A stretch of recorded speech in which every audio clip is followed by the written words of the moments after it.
Bonjour, vous écoutez l'épisode 102 de Change ma vie, le podcast qui vous donne des outils pour votre esprit. Je suis Clotilde Dussoulier, auteure, coach de vie certifiée et exploratrice de ma vie intérieure, et je partage ici les découvertes qui ont changé ma vie. Change ma vie est un podcast publié tous les jeudis et vous retrouverez les éléments et les ressources dont je parle sur le site changemavie.com. Abonnez-vous au podcast sur la plateforme de votre choix pour être notifié des nouveaux épisodes chaque semaine. Si vous aimez ce podcast, la meilleure façon de le soutenir est de laisser un avis 5 étoiles sur Apple Podcast ou sur la plateforme que vous utilisez. Ça permettra à d'autres de le découvrir plus facilement. Cette semaine, je voudrais remercier quelqu'un dont le pseudo est Gamway qui a écrit « Réalisez que cela fait plus d'1 an que je me lève du bon pied le jeudi parce que j'ai rendez-vous avec le podcast de Clotilde. Réalisez que oui, cela a changé ma vie, que le concept de responsabilité émotionnelle a affiné ma vision des difficultés et des relations, de l'éducation de mes filles aussi. Que c'est un réel soutien au jour le jour que d'avoir des outils pour reprendre du pouvoir sur notre vie émotionnelle et psychique. Réalisez enfin que je n'ai encore pas pris le temps de laisser un message juste pour dire merci. Le mettre au programme de ma journée, merci Clotilde, voilà, c'est fait. Merci beaucoup Gamway pour ce commentaire et si vous aussi ce podcast vous est utile, si vous aussi il vous apporte des choses au quotidien, n'hésitez pas à le dire sur la plateforme que vous utilisez. Merci beaucoup. Aujourd'hui, je voulais aborder avec vous un biais cognitif dont on a déjà parlé à plusieurs reprises sur Change ma vie depuis le début du podcast, mais sur lequel j'avais envie de revenir plus spécifiquement parce que je pense que c'est un biais cognitif dont on n'a pas forcément conscience de la puissance. Donc le biais cognitif dont il s'agit, vous le savez, c'est le titre de cet épisode, c'est le biais de confirmation. Alors, ce biais de confirmation, c'est un biais cognitif qui consiste à dire que le cerveau filtre à longueur de journée, tout le temps, à la lumière de ce qu'il pense déjà et de ce qu'il croit déjà. C'est-à-dire que notre cerveau a un certain nombre de thèses sur la vie en général, sur notre vie en particulier, sur qui on est, sur comment fonctionne le monde, sur comment sont les gens qui nous entourent. Donc au fur et à mesure, le cerveau développe des thèses, parfois sur la base de faits d'ailleurs qui sont pas, c'est une interprétation très subjective et peut-être un peu faussée de la réalité, mais en tout cas, il développe ces thèses et ensuite, une fois qu'il les a développées, tout ce qu'il fait, tout ce qu'il perçoit du monde extérieur à travers nos 5 sens, en fait, il les interprète à la lumière de ces thèses. Déjà, c'est quelque chose qu'on peut rappeler, c'est que notre cerveau, bien sûr, filtre tout le temps. C'est-à-dire que nos organes sensoriels captent un certain nombre de faits tangibles, c'est-à-dire que nos oreilles entendent des sons, nos yeux voient des formes et des couleurs, nos doigts touchent des formes, des textures, etc. Mais ensuite, notre cerveau fait tout un travail pour donner du sens à tout ça, pour mettre tous ces signaux sensoriels, pour leur faire raconter une histoire. Et pour raconter cette histoire, il se sert de ces thèses dont je viens de parler, de ces modes de pensée, de ces histoires auxquelles il croit et auxquelles il adhère, qui consistent par exemple à se dire que quand on voit quelque chose qui a un plateau plat, que c'est en bois et qu'il y a 4 pieds, en fait le cerveau reçoit cette image et il se dit, ça, j'ai bien compris, ça, c'est une table. Et donc, en fait, l'idée de ce mécanisme-là, c'est de faire en sorte que le cerveau ne perde pas un temps infini, chaque jour, à chaque seconde de chaque minute de nos journées, à se demander, tiens, je repère que c'est une forme, ça a telle taille, ça a telle texture, ça a telle forme, qu'est-ce que ça peut bien être que ce truc ? Il le voit et tout de suite, il se dit, ça, c'est une table. Donc, ça nous est très utile. Pourquoi ? Ça nous est très utile parce que le cerveau peut utiliser le temps, la ressource et l'énergie disponible pour être en alerte, pour être à l'écoute de choses qui sont nouvelles, donc de nouvelles choses à apprendre, de nouvelles choses à interpréter, et pour nous garder en vie en repérant des éventuels dangers, des éventuels risques qu'on pourrait courir. Donc ce biais de confirmation, il est très utile parce qu'en fait, ce qui se passe, c'est que le cerveau approche toutes les situations en se disant de quelle façon est-ce que ce que je perçois renforce ce que je pense déjà, ce que je sais déjà, ce que je crois déjà, ce qui renforce notre impression de sécurité. Si notre cerveau était tout le temps en train de se dire « Est-ce que ça correspond ? Est-ce que je suis vraiment sûre que ça correspond ? Est-ce que ce que j'ai toujours pensé, est-ce que c'est toujours vrai ? Et est-ce que ce que j'ai toujours pensé, il faut que je continue à le penser ? Et de quelle façon est-ce que ce que je viens juste de percevoir cette chose ne remet-elle pas en question tout ce que je crois toujours depuis toujours ? On voit bien que sur plein de sujets, ça nous ferait perdre un temps infini. C'est-à-dire que quand on voit une tomate dans notre assiette, si on commençait par se demander, mais alors, j'ai l'impression que c'est une tomate et j'ai l'impression que c'est comestible. Mais est-ce que je suis vraiment sûre ? Comment est-ce que je peux vraiment m'en assurer ? On voit qu'on ne mangerait plus rien, enfin que ça nous prendrait énormément de temps et qu'on n'arriverait pas à avancer dans notre vie. Donc, on voit bien l'utilité de ce biais de confirmation et on ne cherche pas à le désamorcer ou à le supprimer totalement. Par contre, ce que je veux faire dans cet épisode, c'est vous inviter à considérer que ce biais est bien plus puissant et dirige votre expérience du monde d'une façon beaucoup plus significative que vous ne le croyez. C'est-à-dire que dans vos journées, il est probable que vous ayez l'impression que vous percevez la réalité, que vous percevez les gens, que vous percevez leurs propos, que vous percevez le monde, les actualités, tout ce que vous percevez du monde. Vous avez sans doute l'impression que vous en avez une vision objective, mais ce que je vous invite vraiment à considérer, c'est que tout ce que vous voyez, ce que vous percevez, ce qui atteint votre conscience, c'est déjà très très très filtré par le filtre de ce que vous pensez déjà et de ce que vous croyez déjà. Parce que ce biais de confirmation, ce qu'il fait, c'est que tout ce que vous percevez, votre cerveau les fait rentrer dans le moule de ce que vous pensez déjà et de ce que vous savez déjà. Et s'il y a des choses que vous percevez qui vous amèneraient à reconsidérer les choses ou à changer d'avis ou à avoir des doutes sur ce que vous pensez ou ce que vous croyez déjà, votre cerveau, soit vous le présente d'une façon transformée qui fait que ça rentre quand même dans le moule, soit il ne vous l'amène même pas à votre conscience. C'est-à-dire que vraiment, votre perception de la réalité, comme la mienne, bien sûr, je suis un être humain, tous les êtres humains en sont là. Ce qu'on perçoit consciemment de la réalité n'est qu'une toute petite portion de ce qui est notre réalité tangible et qui serait perceptible de façon sensorielle. Et il y a tout un tas de choses qu'on ne remarque même pas parce que ça ne rentre pas dans le moule de notre vision de la réalité, des thèses que notre cerveau a développées sur notre vie. Je vous dis ça pas pour vous donner le vertige, pas pour vous dire en réalité, c'est Matrix, en fait, la réalité n'est pas la réalité. Et qu'est-ce que c'est que cette illusion ou ce rêve collectif qu'on vit tous ? C'est pas pour vous donner le vertige, mais c'est pour vous engager à toujours avoir ce petit espace de questionnement entre ce que vous observez, ce que vous pensez et ce que votre cerveau vous présente et ce qui est vraiment la réalité vraie, pour que vous preniez toujours ce que votre cerveau vous présente comme étant la vraie vie, la réalité vraie, que vous preniez toujours ça avec un grain de sel, comme on dit en anglais. Parce que le fait que vous pensiez certaines choses sur le monde, sur vous, sur vos relations, c'est-à-dire si vous vous dites, dans l'ensemble, dans ma famille, les gens sont plutôt comme ci ou plutôt comme ça, dans mon travail, les gens sont plutôt comme ci ou plutôt comme ça, mon fils, il est comme ci ou il est comme ça, le fait que vous vous disiez, c'est toujours moi qui fais tout à la maison, que dans le milieu dans lequel je travaille, c'est très difficile pour les femmes de réussir, ou que vous vous disiez, moi je suis pas du tout organisée, que vous vous disiez, dans ma belle famille, ils sont tous très autocentrés, ils se placent tous en position très victime, tout ça. Enfin, toutes ces pensées que vous avez, le fait que vous ayez tout un dossier constitué au fil des jours, au fil des mois, au fil des années, qui permettent d'appuyer votre théorie, ça ne veut strictement rien dire sur la véracité de cette théorie. C'est-à-dire que ça m'arrive dans le travail que je fais avec les personnes que j'accompagne en coaching, qu'elles viennent avec une pensée à leur sujet, par exemple, je suis timide, et que je leur dise, en fait, l'idée que vous êtes timide, ce n'est qu'une pensée, ce n'est qu'une idée que vous avez à votre sujet.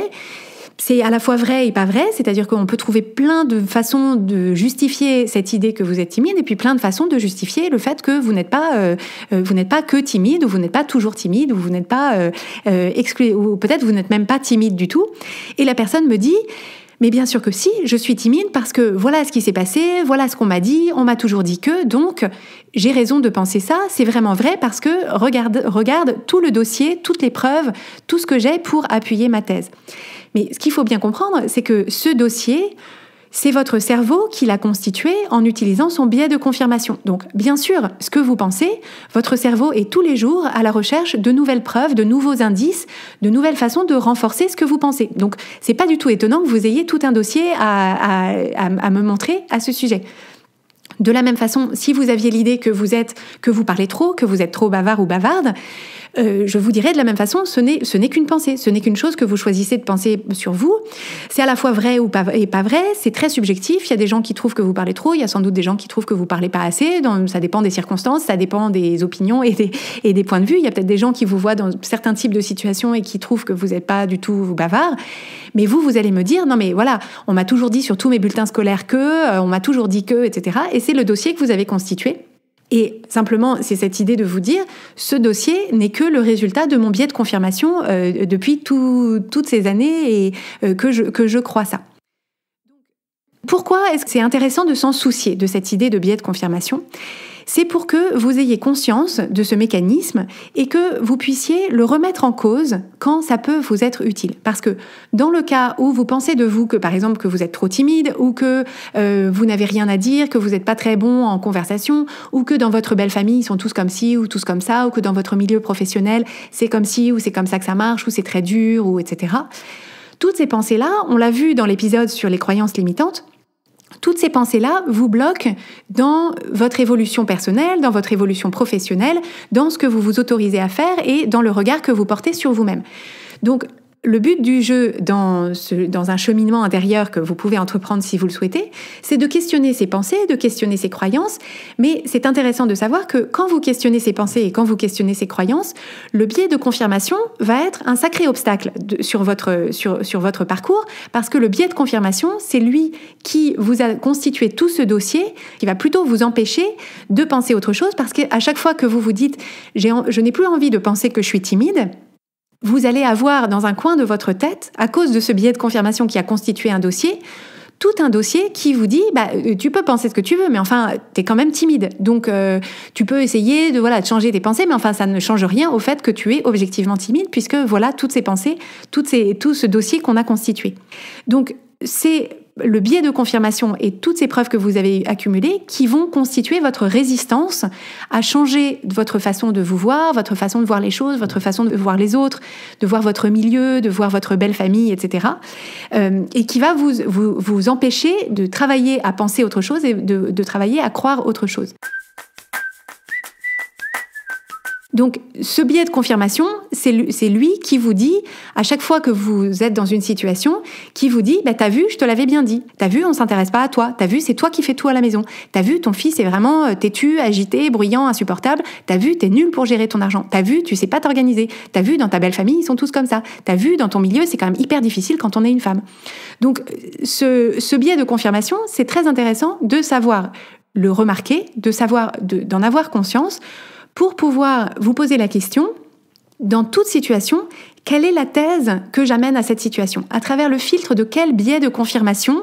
j'absorbe ce que je perçois ou ce que je vois. Parce que si ma thèse c'est « on ne s'intéresse pas à moi », je vais voir toutes les façons dont on ne s'intéresse pas à moi. Si ma thèse c'est moi qui fais tout à la maison, je ne vais voir que ce que je fais et je ne vais rien voir de ce que fait mon conjoint ou mon mari ou ma conjointe ou ma femme. Si ma thèse, c'est que mon fils est têtu ou agité ou bruyant, je ne vais remarquer que les fois où mon fils est têtu, agité ou bruyant, et mon cerveau ne va même pas me amener à ma conscience les fois où il est conciliant, calme ou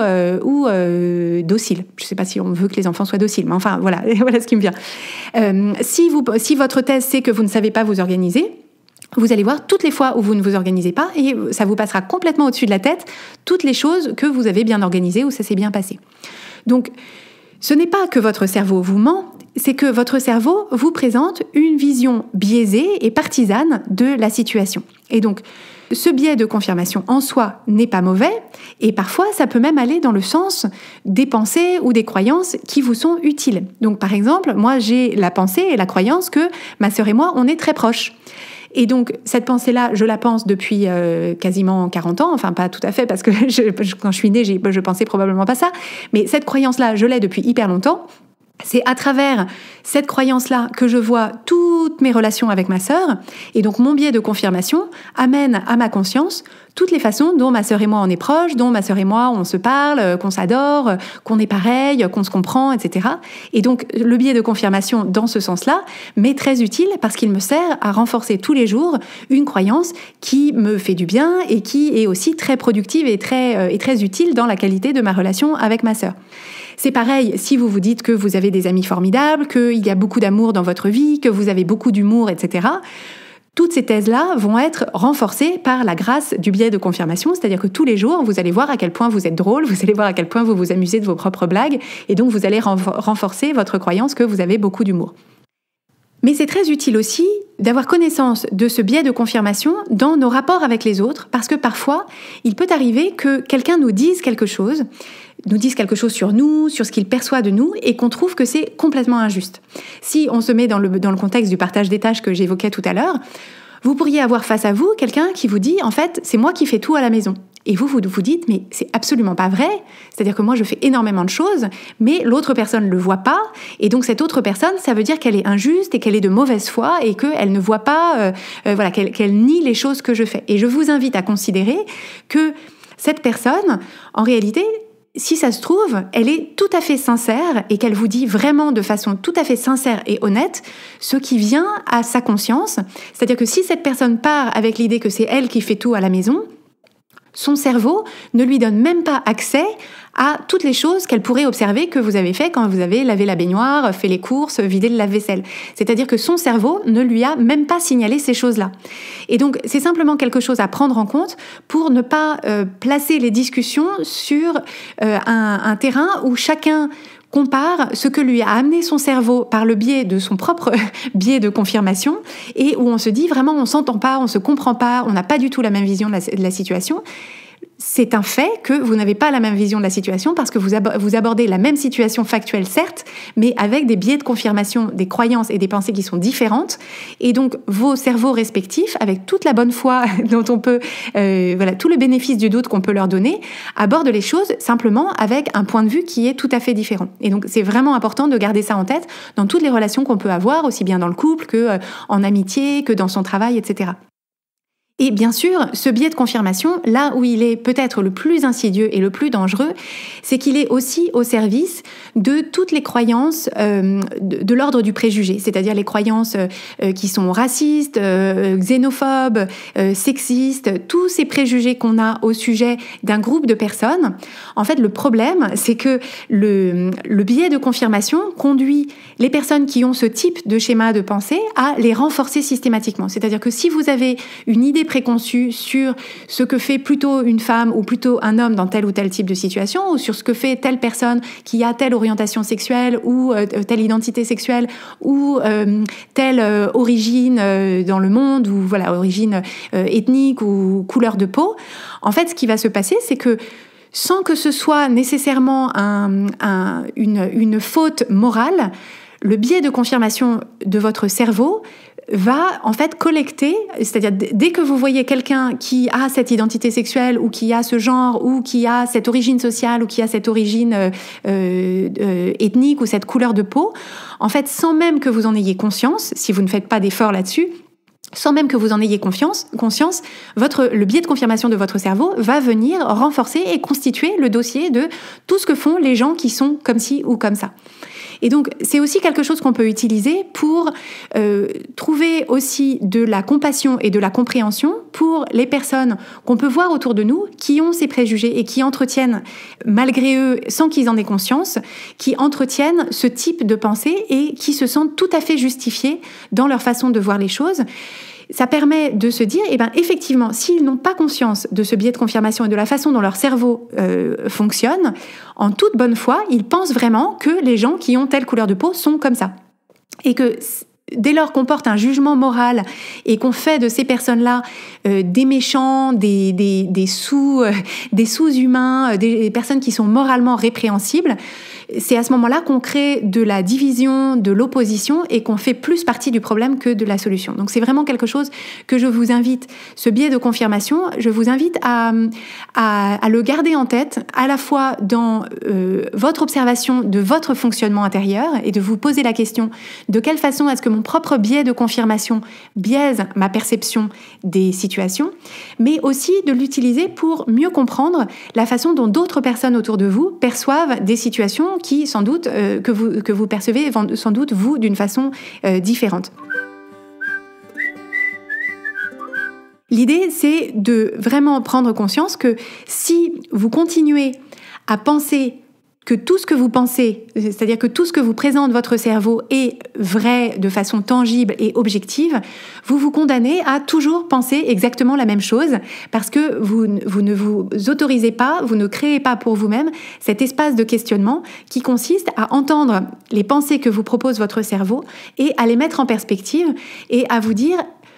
mon cerveau me présente cette pensée n'est pas forcément la vérité avec un V majuscule, quels sont les biais cognitifs qui sont à l'œuvre et en particulier quel est le biais de confirmation qui est à l'œuvre et est-ce que j'ai envie de continuer à penser ça et de continuer à renforcer ce biais de confirmation ou est-ce que j'ai envie de me proposer de penser autre chose et donc de désamorcer ce biais de confirmation. Et c'est de ça qu'on va parler la semaine prochaine avec un outil qui va nous permettre effectivement de se proposer, de penser ou de croire autre chose que ce qu'on a toujours cru ou pensé jusqu'ici et que notre biais de confirmation nous a proposé. Donc ça, je vous laisse avec cette réflexion, c'est qu'en fait, c'est quelque chose qui m'est apparu quand je préparais cet épisode, c'est qu'en fait, je me suis dit, le biais de confirmation, c'est le contrat d'entretien de nos croyances. C'est-à-dire que nos croyances, sans le biais de confirmation, finiraient par se dissoudre ou se diluer. Et en fait, notre biais de confirmation, il sert à entretenir, à fortifier et à solidifier nos croyances et à les scléroser de plus en plus au fil du temps. Et donc, l'idée de ce qu'on peut se proposer de faire, c'est d'annuler le contrat d'entretien des croyances qui nous desservent en repérant ce biais de confirmation et en se proposant de le désamorcer, en se proposant de croire ou de penser autre chose. Et c'est là-dessus qu'on reviendra la semaine prochaine. Si vous aimez Change ma vie, vous allez adorer Change ma vie mode d'emploi. Change ma vie mode d'emploi, c'est le programme de coaching qui va vous donner des ailes pour atteindre tous vos objectifs de vie. Grâce à notre méthodologie unique, nous allons vous guider pas à pas pour développer la vision riche et vivante de ce que vous voulez. Nous allons vous aider à trouver la clarté sur la façon la plus simple et la plus directe de l'obtenir et nous allons vous apprendre à soutenir votre élan tout du long en surmontant les obstacles avec confiance pour vous sentir avancer tous les jours vers la vie à laquelle vous aspirez. Si vous écoutez Change ma vie, c'est que vous savez que vous avez une vie extraordinaire à vivre. Une vie qui a du sens et un impact, et c'est notre mission et notre passion de vous y aider. Je vous donne donc rendez-vous dès aujourd'hui sur changemavie.com/coaching pour avoir toutes les informations.